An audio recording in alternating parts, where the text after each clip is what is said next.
Okay, that's better. Alright, so back to what I was saying.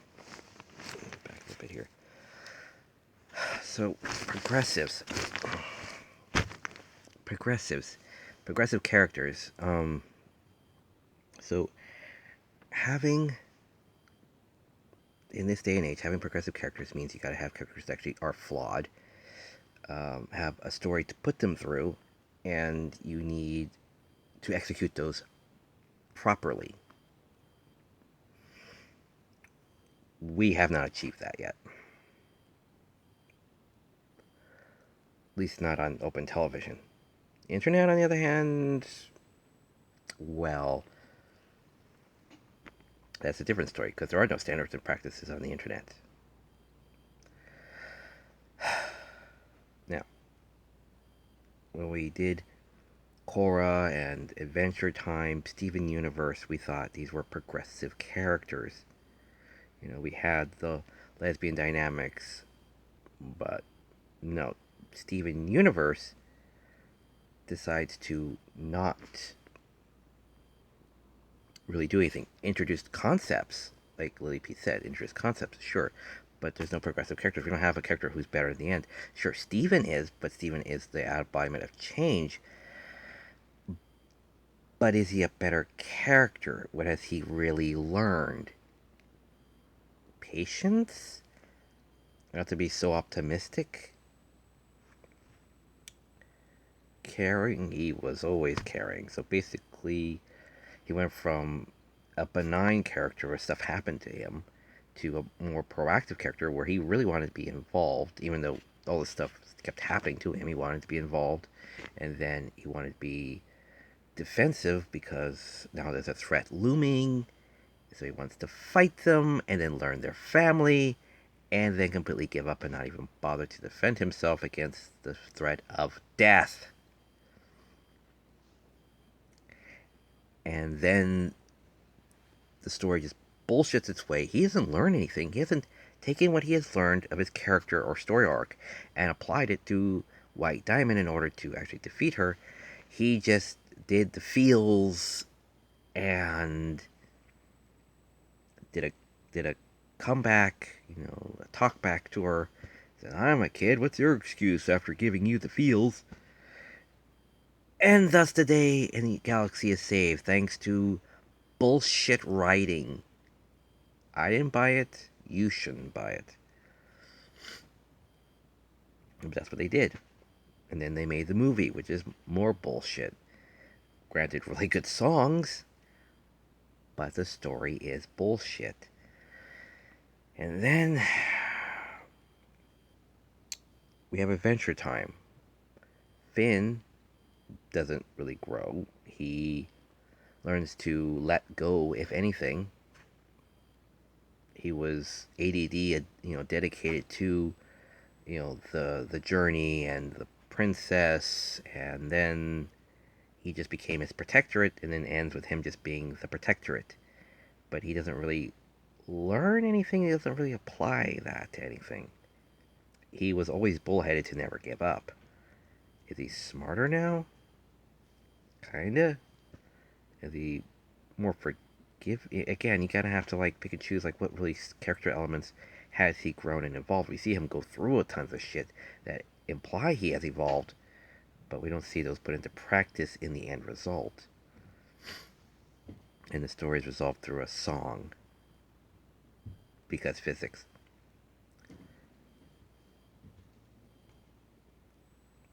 And so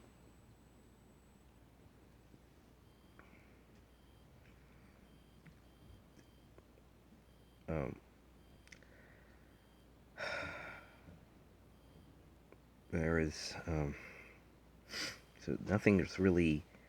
We see all these stories and lands resolved and conflicts resolved, but it's on the anticlimactic way. Anticlimax is not good. I did a whole review on that. Now this is about the characters. When okay, so then these two new shows came out called Forever 12 and Infinity Train. Like I said, denial of the future and then denial of one's past. Problem is that denial of the past on the Infinity Train is shoehorned in as an afterthought to give, like Lost, giving something an explanation way after the fact. And it's like, oh, this was that the whole time? Is that what that means? They didn't have any idea what the hell that means when they came up with the original promo 4 years ago or whatever.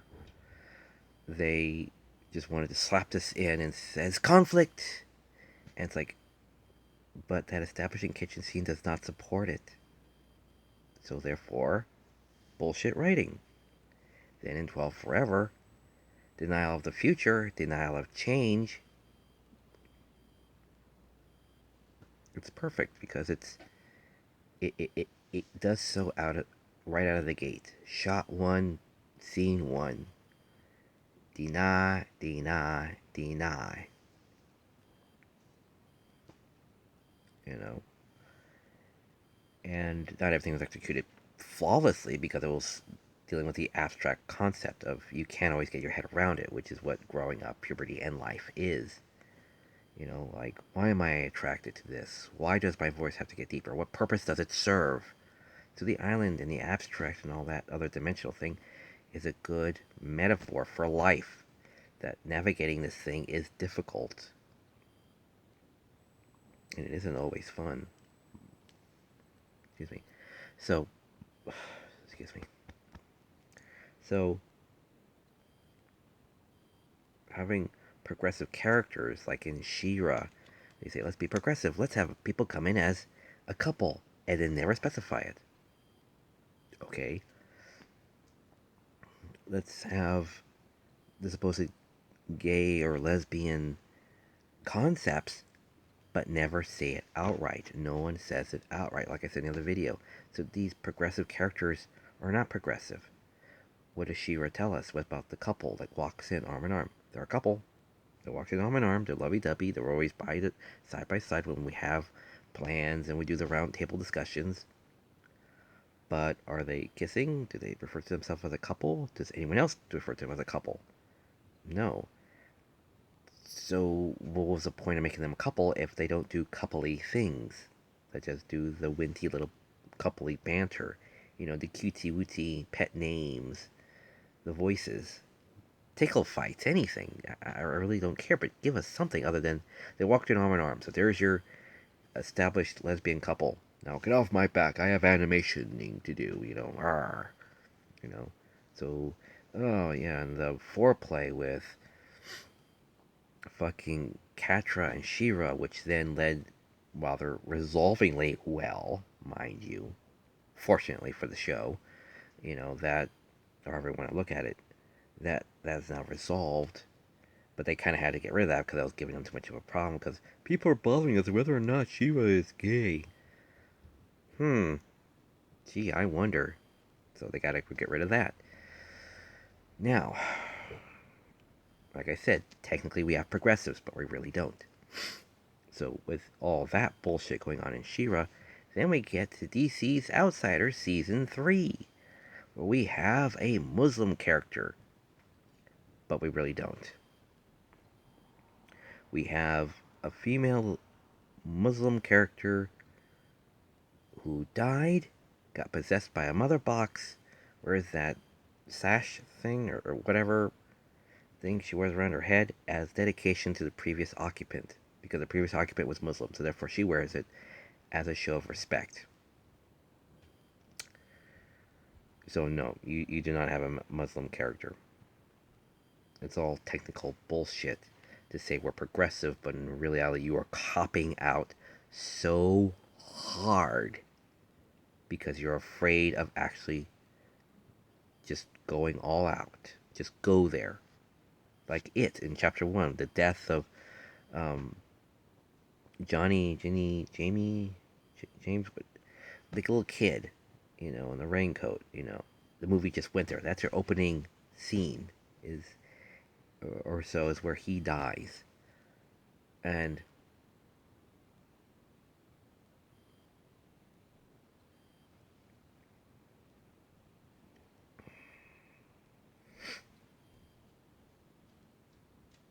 And like you said with the Loud House, that Loud House just flexed on all of them because they said girlfriend, not girlfriend, but date, you know. And it's like, wow, they just said date for two girls if they actually bother to establish that the one going on the date is actually a girl. I don't know. She sounds like her voice hasn't bothered to really pitch properly. Because she kind of sounds like how raspy Rainbow Dash's voice is supposed to be. Like, it's raspy. So it's like, kind of comes off as weird. It's like, okay.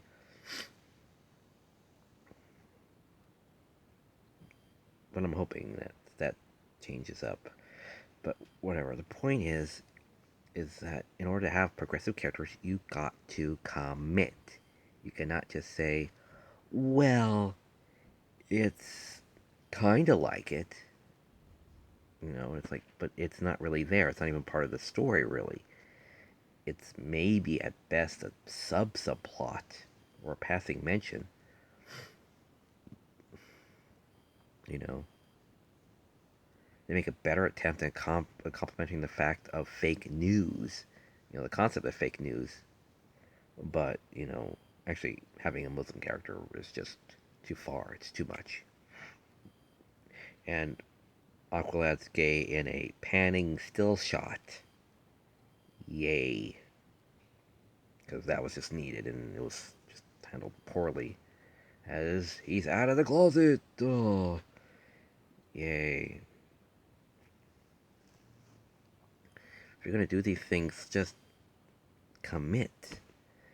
Have a dynamic that actually acts like a dynamic, not just, well, we held hands in that one shot. And you going to do anything else? No, no, no, nah. But everyone else actually has roughly, coupley dynamics to a certain degree. Either they argue, or they're a bit cutesy, or something. You know, you give them something, but everyone else is just like, no, no, no. We already established that. That's enough. So how progressive these times are, animation-wise, that we like to think we are, we really are not.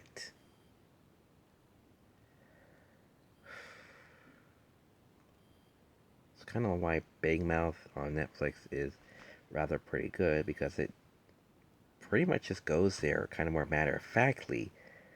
Though again, these characters aren't really old enough. We're going along as them. They're 12 to 14 years old or whatever, or 10 to 12 years old. I don't know. So we're doing this in baby steps. So even we're covering the general basics of sex and, well, not sex, but like puberty and all that. So we're still dealing with concepts, you know, and kind of like how it handles mature themes, growing up, divorce, menopause. Finally, they go through this stuff and they explain it in a matter of fact tone. They try to say this is how you deal with it. You have to deal with it.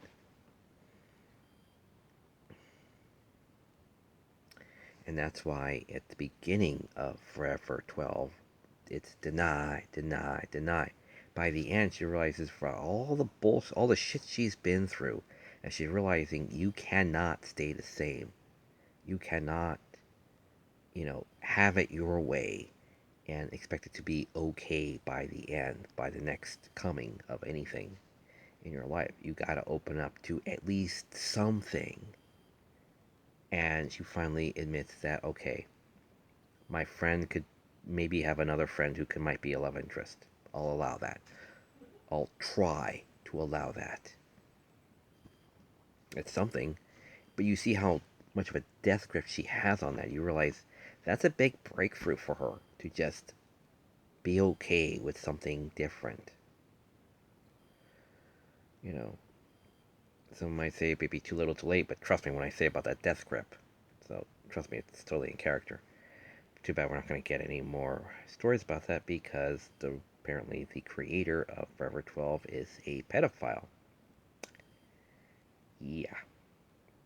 So, unless someone else bothers to pick up the reins on that, and please, please do, because I want to know how the series is going to progress further. I like to see her enter puberty more so, dealing with, well, tits. Let's see her try to deny that. And basically lesbianism. Personally, I think that would be awesome to have trials and tribulations to go through. Because nobody else really does that, really. You know, no one says, let's just go there, let's do this. Oh, and by the way, for the record, on this channel, rose quartz, i.e., pink diamond, is by far the most unintentionally,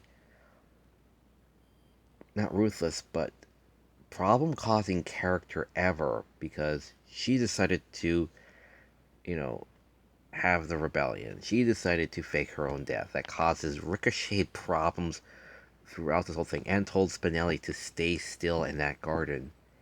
And then it's Steven who this stuff comes back to bite the ass of, because he has to deal with all this shit. The emotional fallout of these dramas is just ridiculous. And it's all caused because his mother thought that was the best thing to do. Instead of actually trying to think this out logically, she just did it kind of more because she thought it was okay and acceptable, or she'll handle it. Instead, it became Steven's problem. So no, we are not really in a progressive. Oh, and by the way, Loudmouth, they only have the one episode. As far as I know, I didn't really get back to looking at it. I don't know if they gotten back together or anything, but that was it. On Ginlocked, they had a transgender character, and that's about it. That's all they really did is progressive. The science fiction is nice. They killed off David Tennant's character, which I hated, but it had interesting concepts. They executed them well, but they only threw in the one, the one progressive concept, which was, there and it's gone. So it's there, but it's never talked about or brought up again or necessary, because there was no more downtime. So practically, yeah, there was no more downtime, so there's no real point to discuss it. But it kind of would have been nice to get back to it at some point.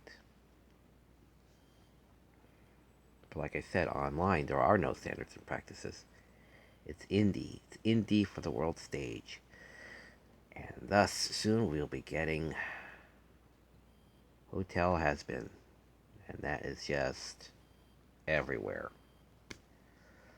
They don't care about gay characters. They don't care about the sexual orientations. They don't care about relationships.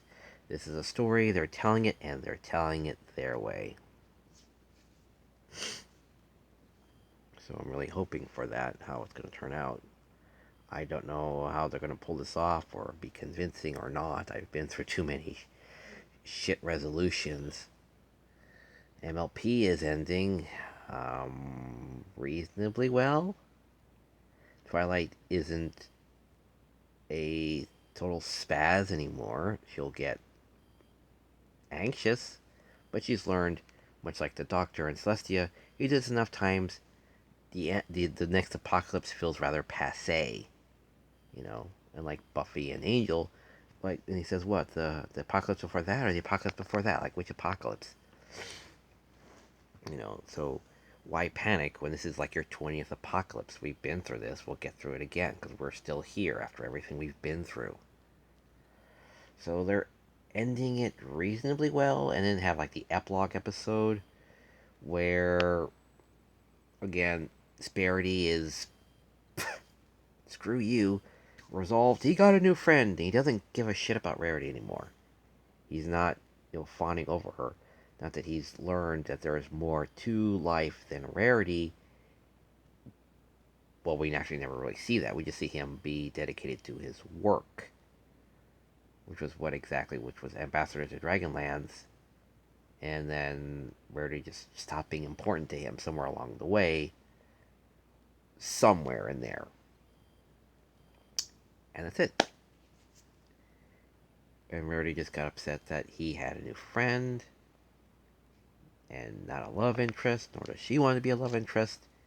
So they had to say, fuck it, we couldn't do the thing we did back in season one. We couldn't resolve that. We couldn't see the growth of that. We just said cold turkey, just like that, and friends. The end. So it's just a big slap in the face to the fans who are really pulling for that to be resolved properly, not just in there, it's done. Moving on to the next storyline, and it's like that's it. That's all we're gonna get. And so, but the resolve for all the other characters is pretty good. Okay, there's a show about con artists. I forget what it's called, but it's each character is different. They have the strengths and weaknesses. We have the tech guy.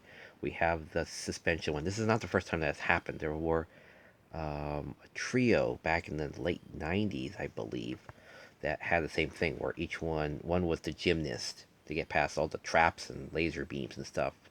The other one was the tech guru, and the other was the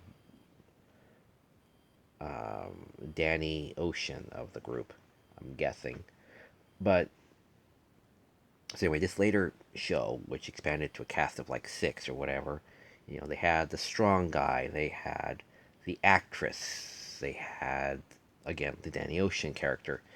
So each one had their own specific strengths, and so there was one episode near the end where they had to take on some like militia or something, and they all of them were targeted, so they knew how to play them to attack them. So the big strong guy, whose weakness is thinking, he says, "Well, I've been around my smart friends so long, I thought, what would he do?" And he was able to use their earwigs communications to send a pulsing sound through their earwigs into their ears to stun them quick enough so they can run away. The what was it? The actress said, "I've been around my rappelling rope friend for so long. What would she do?" She did a rappelling rope trick to get her friend off this ledge thing where she was being held captive at. So the people who were around them were able to utilize concepts and strengths and weaknesses from their friendship in order to, from the being around them so often, to utilize to inspire them to take action in this moment of crisis. Now, in MLP, they kept insisting that's the case with Twilight, but we never see that, and we never see her really apply that. She just said she got better because she saw her friends. And inspiration, somehow, again, it tries to woo and then, distract you because it's they say it, but they don't really show it, so it's because Twilight said so, because the story says so, but they don't ever show it to us. So again, progressives, they said screw being progressive, let's be traditional and wrap up the storylines. Big Mac gets married, we see Scootaloo's parents, we see who've been raising Scootaloo all this time, we see the CMNC actually get their key marks, they try to understand what they are and apply them. We see Sparity die a tragic death. We see rainbows are for those who already achieved their dreams. So Rainbow's already a member of the Wonderbolts. She does flight training now, so she's an instructor.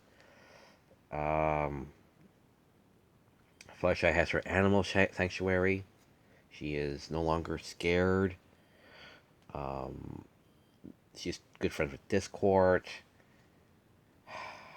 Rarity has all her boutiques now in all three main uh, um, capital cities. Celestia and Luna finally decided to say, let's retire. And Twilight is now capable of not freaking the fuck out and steps up.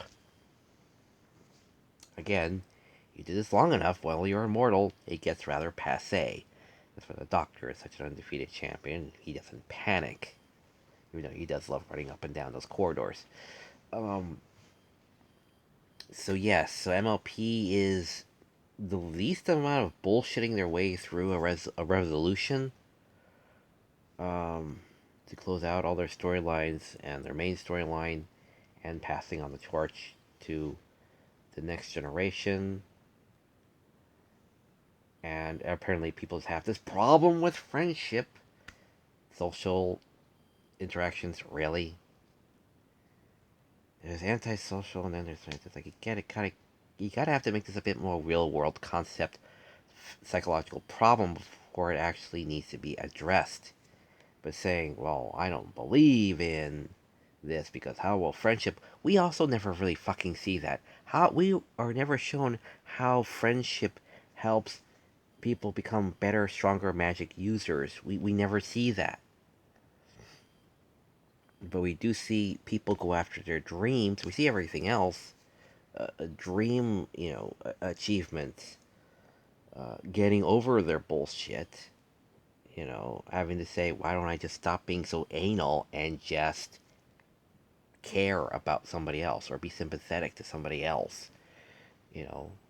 But then they lapse back into having their heads surely shoved up their plots so hard or so much. It's like, and we're doing this shit again. And I thought the repetitiveness was in the main six, but no, apparently it's also in the side characters too. Well, you got to learn that lesson a couple more times to realize, oh wait, I'm being an asshole again. Silly me. You know. Um, so MLP is doing an okay job passing on the torch.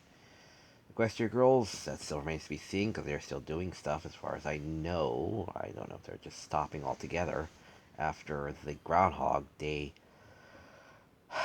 uh, concert thing. Um, having having said all this, all these shows still have good points in them. It's just that it's so unevenly splayed out that and these are slogs to get through. Adventure Time is like 10 seasons or whatever. It's ridiculous. The Simpsons are now a vague parody of themselves, but they still have occasionally decent episodes. But you still gotta wade through all the bullshit before you're able to get through anything. Sorry, there's a spider here. Hold on. There we go.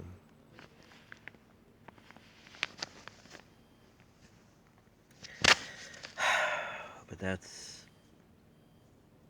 No real show is ever really good all the way through. Even Forever 12, has its odd plots, but that's more of lore. Remember, this world existed long before, possibly long before 12 actually found it. You know, there's no telling how long that thing's been there. So we're dealing with lore. That's kind of hard to do as you progress along with the story. So that's the only real part that's lacking throughout it.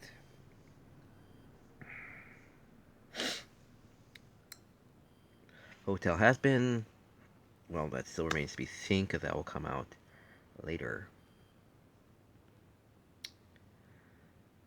Um, Detention Era was interesting, but then when I saw the last episode, I jumped to the last episode, not really realizing it was the last episode too much. I don't think, or if I did, I didn't care. But then it's like, whoa, wait a minute. When do we deal with invasion plotline? How does getting detention at a bizarrely enforcive, like, um, overbearing? They're being dictators, basically.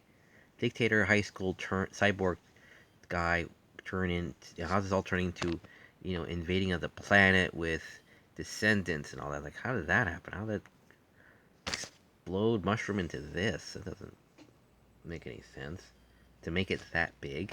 It's like Steven Universe when they make the evil space Nazis to tell a simple moral lesson about parental abuse, or, well, it's emotional abuse, but basically yes.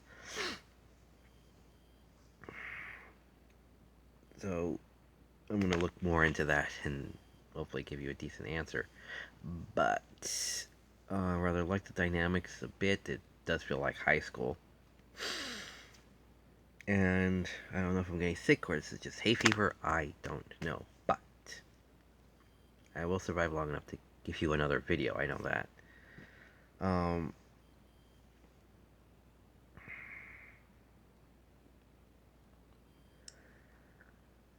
so yeah, just watch MLP, watch the fandoms on YouTube.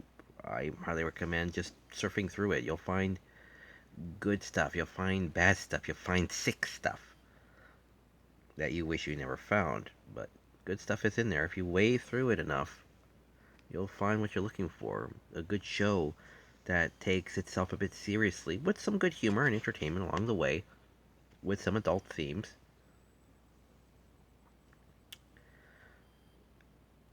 You'll find something for your niche. Like, well, the only two movies I know on Netflix that are really good are Mew, Guardian of the Moon, and Next Gen. They both have good animation, to be expected. Fantastic animation, decent storytelling. It's a fantasy story and a sci-fi story, both really good. Both have enough clear enough themes that children will understand it. Enough complex themes enough and action and adventure to keep even the adults entertained. And yeah, I highly recommend those. Those are a lot more towards the more perfect stories to watch. Well, animated stories to watch. Anyway, I should wrap this up. So, I don't know about out of tissues. So, I do not want to turn this into a video of Blair Witch. Okay, so having said all that, I highly recommend just go through it and see what you think. You know, make up your own mind on what it is you like about these shows and whether or not it's worth it to weigh through all the BS until you get to the good stuff. Good concepts, just bad executions. And no matter what anybody says, we are not in the age of progressive characters. We're trying, but they're kidding us, and they're hoping we won't notice the truth. The answer is no, we don't have progressive characters. That's just bullshit.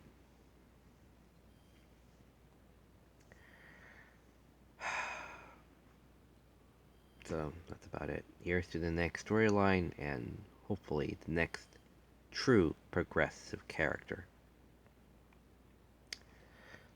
That's all you're going to hear from me for tonight. Take care and see you at the movies.